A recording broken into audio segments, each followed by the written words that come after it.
all this week to celebrate the 75th anniversary of WSGW, going on air August 11th in 2000. 2000. How about 1950, folks? And here we are 75 years later. All this week we've been chatting with folks who made this station what it is and have been participating over the years. And one of them sits before me right now for a number of years here at the station in the news department until he became a trader and went over to the university world. I've been called worse. But you still hear him because he does the play-by-play for Saginaw Valley State University football, where he is also the director of communication. What's your title now? Vice President for Communications. Vice President! Yeah. Oh, my God. Do I have to stand? No. That voice belongs to the one and only J.J. Boehm. Good morning, Art. Happy to be here. Well, happy to have you here. Do you remember the very first time that you and I were on the air together? No.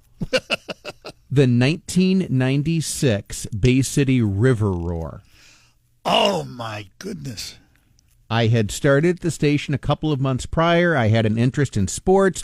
You were doing like on-air hosting from a boat. Yes. Oh, yeah. And then I was like talking. Was that the year that, what's the actor's name?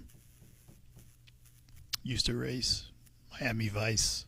Oh, Don Johnson. Don Johnson. Because he was here with Barbara Streisand. Okay. He was not here that particular year because I remember. Must have been the first one then. Okay. Because I'm a newbie to the station. I'm new to the River Roar, all of these kinds of things. And so everything was making a big impression on me. I would have remembered that, but no, I was, you were on the boat and I was, I don't remember if I was back on the shore or if I was back here at the station, but I had done some interviews with some of the race drivers and all those kinds of things. And so that was our very first time on the air together. I think that might have been the first River Roar because it was choppy and it was rough. It was, yes, it was rough water. The next year, then, Don Johnson was here. Okay. And I was out on a boat at the farthest buoy, number one buoy, just before you get to Lake Huron. And Johnson's boat came up and flipped right in front of us. So everybody was rushing over to rescue them, you know. But those were the days. So you were here when? So that 1996 was my first year at the radio station, and I've given this little spiel, you know, when I speak at career days in high schools and other kinds of things. You know, I came in, I had worked for the radio station in college at Valparaiso University where I got my bachelor's, and so I was looking for opportunities to get involved with that, and so I applied here. There was a newspaper classified ad back in those days just to take people back to. I mean, you think about how we're talking about 75 years of history for this radio station and how much has changed over that time. But even in a shorter span of time, there's been a lot of change. Anyway, so I did that. Dave Maurer called me in, and then he gave me the opportunity to work the very prestigious and highly coveted midnight to 5 a.m. shift Saturday night into Sunday morning. I did that for a few weeks. I didn't screw up too terribly badly, and then I started to be able to do more things from there. And you were here how long before you went to the university? I was here 7 years before I went to work for SVSU, and then, as you said, have had many opportunities to stay involved through the university and with the radio station through play-by-play for SVSU football. I've guest hosted shows, you know, when people have been on vacation and things occasionally, not so much recently. But yeah, it's been very good.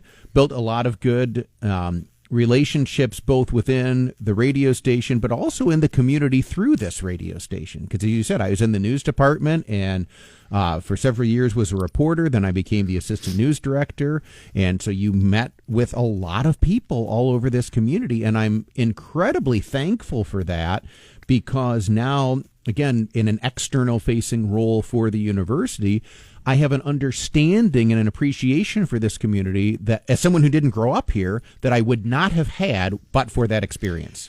It's an interesting comment, because I have told people all my career, just sitting behind the microphone doesn't make you known in the community. Being in the community, active in the community, being a reporter out interviewing and talking to people, or being on boards of directors, what have you, that's what really cements your reputation. And you did that. You did it very well. Well, thank you. And I will say that, again, thanks to you and Dave and Ann Williams, who was the assignment editor for many of the years when I was working here and all those things. You learned a lot because, well, guess what? Especially when you're a young reporter, you go out and you report on something to the best of your ability, but it's rarely was it an outright error, but there might be something that was incomplete. Right? Because you go out and you report based on what you know. And then you have people who have experience, and then they come back and say, well, you missed this part. Here's why you need to consider that the next time.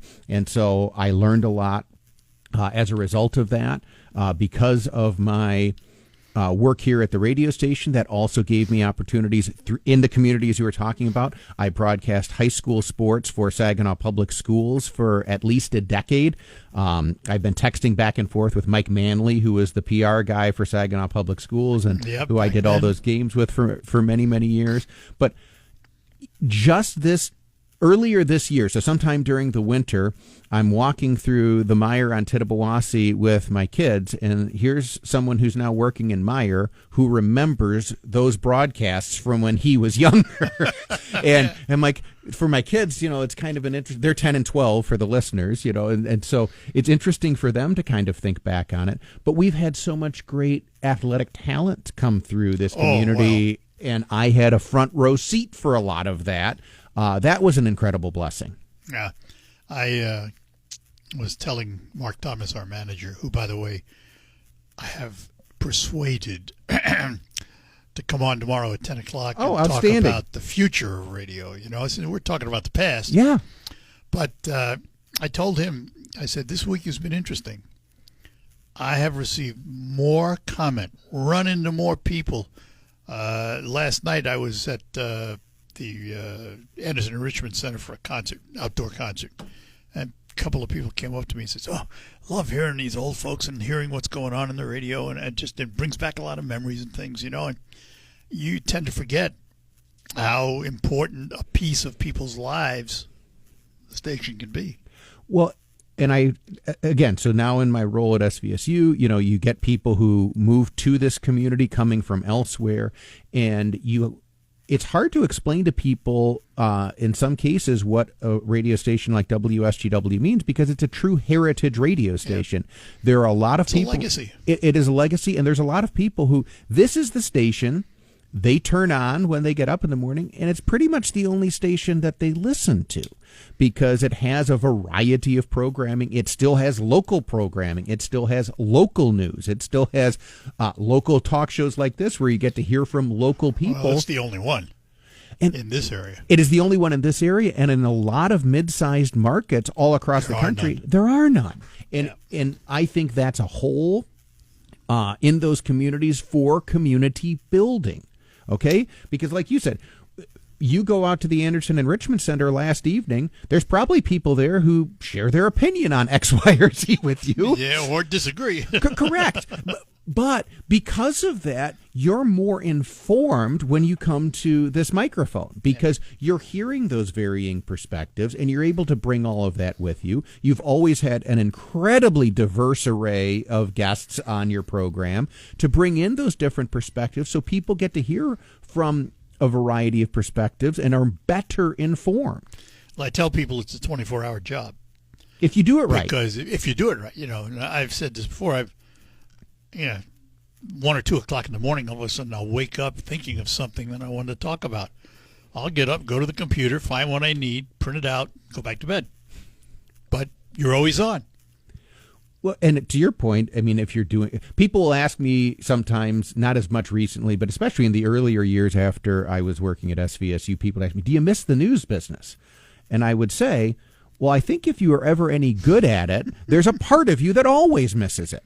And it's but in a way, you're in it from the other side. Correct. Well, I'm in it, and it has changed so much. From as a reporter writing the narrative to now a vice president of communications who wants to control the narrative. It's different. It is. I will agree with that. And it fits for me working at a public institution where there is a high level of transparency required. Right? That fits for me. That works for me. Right. That aligns for my values. I wouldn't be able to do that as well if you're in a thing, oh, you got to hide everything. I'm not cut out for that. That's not me. It never has been. Me either. But to have that, you are trying to help people understand things from the university's perspective in a way that they might not if you're not able to provide that perspective. All right, we're going to take a break. Come back. We're talking to J.J. Boehm as we continue to celebrate the 75th anniversary of WSGW. The U.S. Air Force Band of Talk to young kids, too. But so this is the story. So, again, I'm going to have to take people back in time. Before the Chicago Bulls won any NBA championships, okay, I grew up in Chicago. My dad took me to Bulls games. I was a Bulls fan.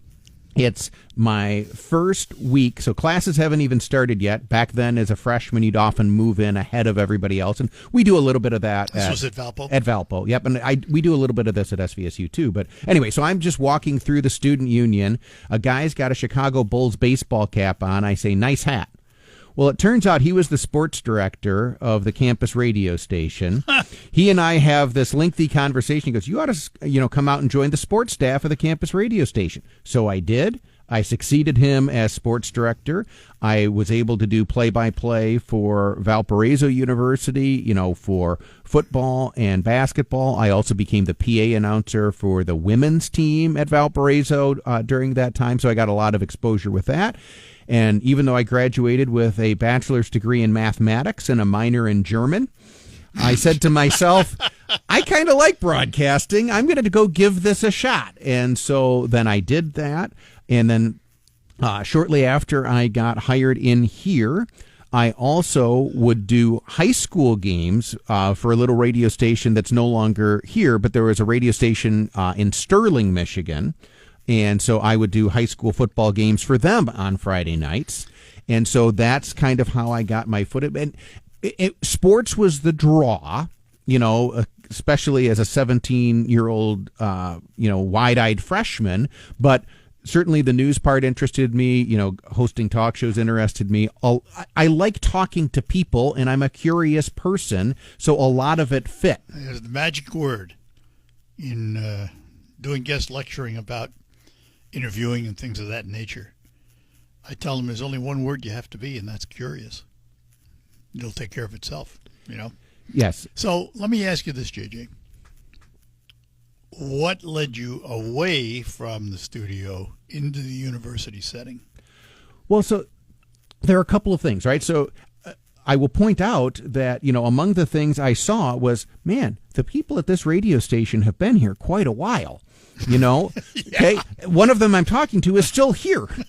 Okay. And so it's like, well, all right. And so, Scott Meyer, who was the general manager here at that time, he and I would have some conversations among others. And, he was honest. He said, really, if you want to move up in this business, you have to move around. And so I was weighing that relative to other things. And then also the opportunity opened at SVSU. The other thing, you've been a part of WSGW for a long time, and you've seen this, but during the 7 years I was at WSGW, there were 5 different owners.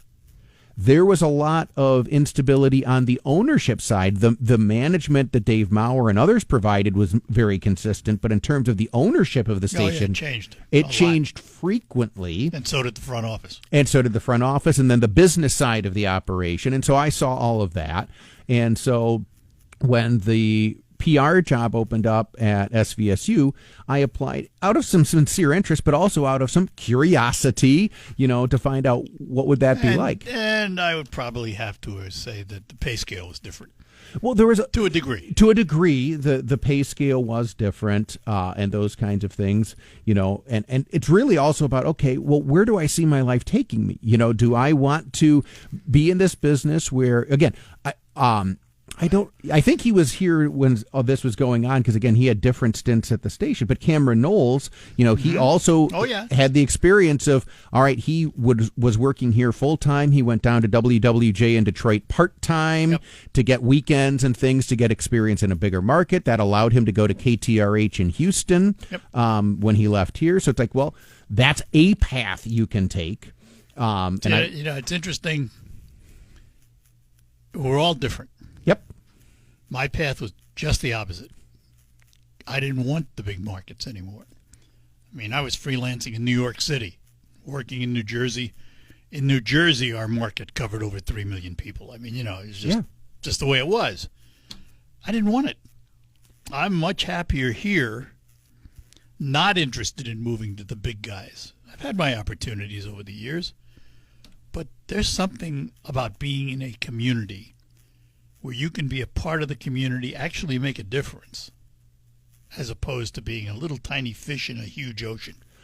Well, and the pressures that come from a major market are different. They are. And so that was also something, I considered among other kinds of things. And, what I remember is after I had my interview at SVSU, that was when I knew, I said, this would really interest me.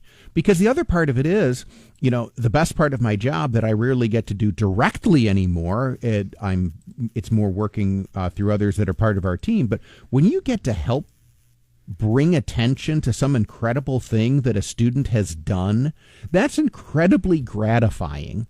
And so I really enjoyed that part of the job. I still do. Again, I rarely am the person doing it directly. I'm usually doing it more indirectly now, but it is a very gratifying part of the job. And we talked about the community thread. SVSU was born out of this community, literally. There was nobody who said, in Lansing or anywhere else, we need a university. The people of this region said, we need a university. They raised the money to start us. And so that community connection has always been central to SVSU, and it's a big part of what I like. And back from the days when it first started and there were trailers for offices, who could imagine the size of the campus and the scope of the campus today? Well, and again, so I'm not hearing this directly, but President Grant recently, might have been Monday, he met with 2 alums who attended SVSU in the early 70s. Okay, both have gone on to do very well, those kinds of things. And they come back and they are just absolutely blown away because, I mean, we have given them different names now, but if you talk to people who have been around for a long time, and I've talked to them over the years, even if many of them have retired, you have what's called the 66 building, built in 1966. That was the first building. The 68 building, that was the second, built in 1968. And then Wicks Hall, which I believe was finished in 1971. And for a long time, those were the 3 primary buildings plus the original dorms. Yeah, plus all the trailers that sat outside of them because that's where offices were. Right. And then over time, they added all those temporary trailers. This afternoon, we are going to have a grand opening for Brown Hall.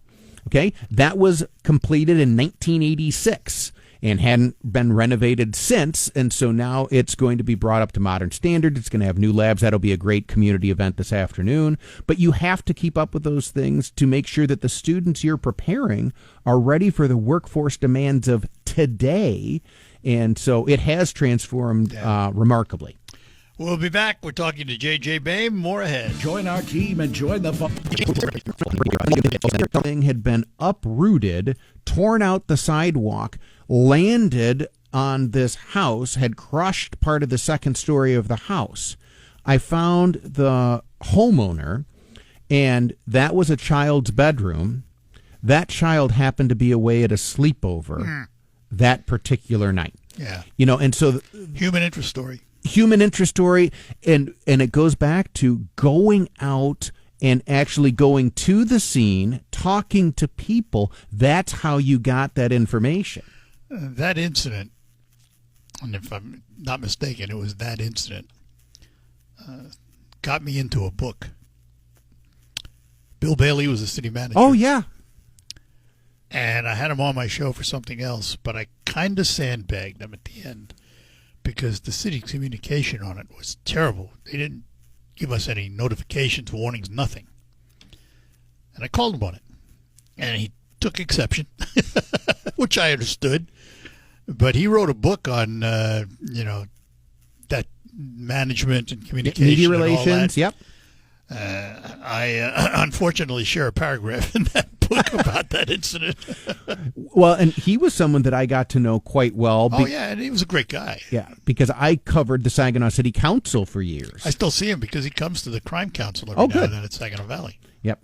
So I got to know him through that work and things. I have a copy of that book also, and he certainly was one of the people that I talked to a lot when I made the switch from being on the journalism side to then being on the spokesperson, media relations side of things. But yeah, I mean, so that's a story I remember. We talked earlier about some of my sports interests. We had Detroit Lions training camp. Oh, yeah, at the university for a couple of years. SVSU, and so Kurt Harding and I were the two people. The name? Yep, who most commonly went out there and would be doing the reporting from Detroit Lions training camp, and so you get to try to chase down Barry Sanders for an interview. Bobby Ross was. He was a very good soundbite coach. He gave you, he's an ex-military guy. He gave you great soundbites, so he was fun to interview and those kinds of things. And didn't the university end up with a new football field because of that? Did they not rip up the turf and put down? Well, yes, they did put in new grass for the Lions. Field, they did, redid the field as a result of that. Made some upgrades to the dorms as a result of that also. It's very interesting to me because the Lions built the model for the off-site college training camp that drew in the external public. And then moved. And then the rest of the NFL, by and large, still has that model. And like you said, and then the Lions left it. Built their own training facility. Well, eventually. Yeah. But for years, even before they had that, they just didn't want to do it off-site anymore. And I always found that curious because it built so many... It built their fan base in ways that other teams recognized, adopted, and are still doing. Yeah. All right, we'll take one more break and come back and finish up with J.J. Boehm as we help celebrate the 75th anniversary of WSGW. Gotta go.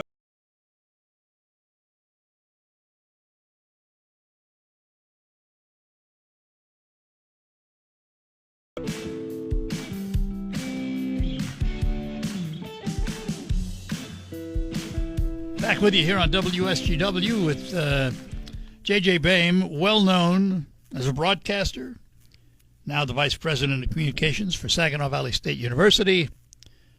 Not so well known, but certainly among his many talents, he is a brewmeister. Don't get to do that very often anymore either, but yes, I have certainly enjoyed that and have had the opportunity to go off and either brew at a commercial facility. That's been fun. I don't have the equipment for all the home brewing stuff, but I have friends who do, so I've helped them with batches and those kinds of things. And yes, that is among the things that I still enjoy, don't get me wrong, but once you have kids and they start running around and doing their own things, you don't have as much time for your own personal hobbies. Well, before all that, though, in the early days of JJ, and I remember you went somewhere on the west side of the state. Saugatuck. Yeah. You brewed a big batch. You didn't bring any of it home. You brewed it because it had to be bottled. Correct. And then part of that brewing is you got X number of bottles of this brew, right? Yes. And so you go... Measured by cases.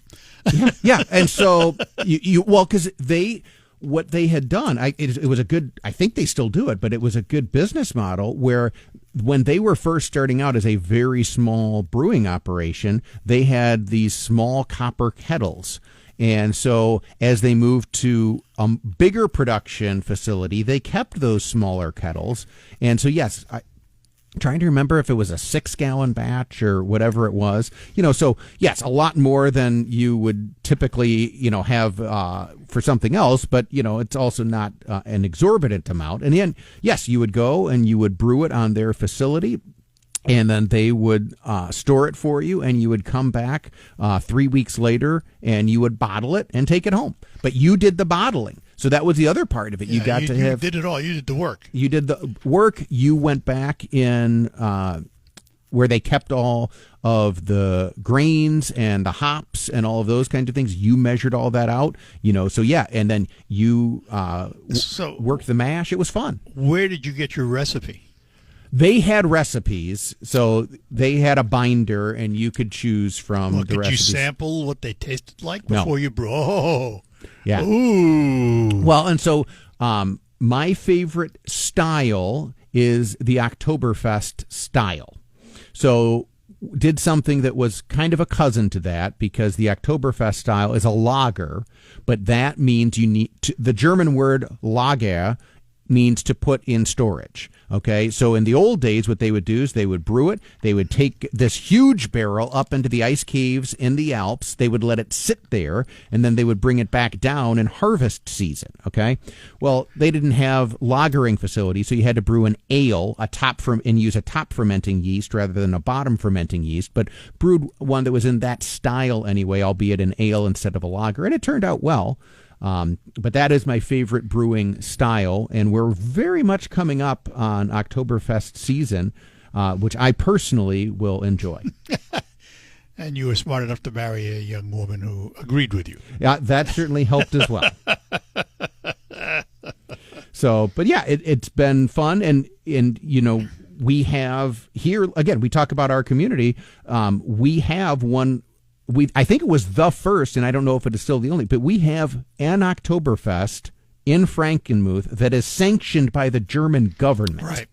And so... It was, I think, the only one in the U.S. for a long time. And that's what I was wondering if it still is, but I know it was the first. Yeah, and so, and that's fun. And we have so many different cultures that are part of this community as well. You talked about it before, you can go to these bigger places and what have you, but there's a lot of interesting variety just right here in the Great Lakes Bay region. And people ask, what do you like about living here?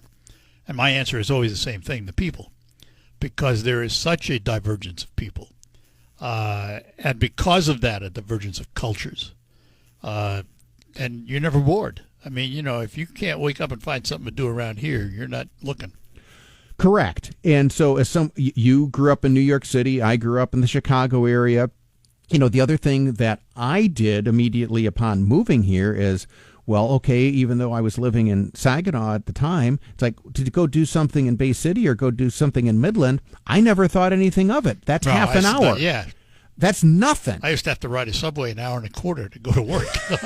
And so, again, I would tell people, because people would look at me as though I had three heads, because one of the first things I got connected with was a group that played volleyball in Essexville on Thursday nights, just a, fun volleyball kind of thing. People, you drive from Saginaw to Essexville to play volleyball? I said, yeah. And they said, why would you do that? That's half an hour. I'm like, I'm from Chicago. It takes a half an hour to get anywhere. And so the growth towards recognizing more of what the full region has to offer, I think has been good. It's one of the things I refer to a lot. When I first got here in 1974, we were doing ascertainments. We had to go around and talk to community leaders about issues. I was assigned to go meet this guy that was the president of Delta College. His name was Don Carline, and they said, be prepared, he's unique. I get out there, we greet each other, we talk for a couple of minutes. 45 minutes later, Don is still telling me why Saginaw Bay and Midland should be a megalopolis, one city, a region. Well, here we are today with a lot more regional thinking than we had back then. Correct. And and the distinct communities have been able to retain a lot of their distinct character. At the same time. At the same time, right. And I know that was one of the things that gave some people pause about moving in that direction, but you still have the communities with their distinct identities and all of that, but there's a lot more cooperation. However, the challenge for us, as you well know as a reporter, was how to cover 3 cities, 3 counties, plus peripheral. And I think it's still largely true. Back when I was a reporter and then as the assistant news director and the assignment editor, everybody met on Monday nights. Saginaw City Council, Bay City Commission, Midland City Council, a bunch of the school boards, they all met on Monday nights, Well, to your point, you can't have a human being covering all of those. And so I would do my best. John Hall usually Hall was here. Yep, he usually had And? the Bay County beat. Yep, and would pitch in also.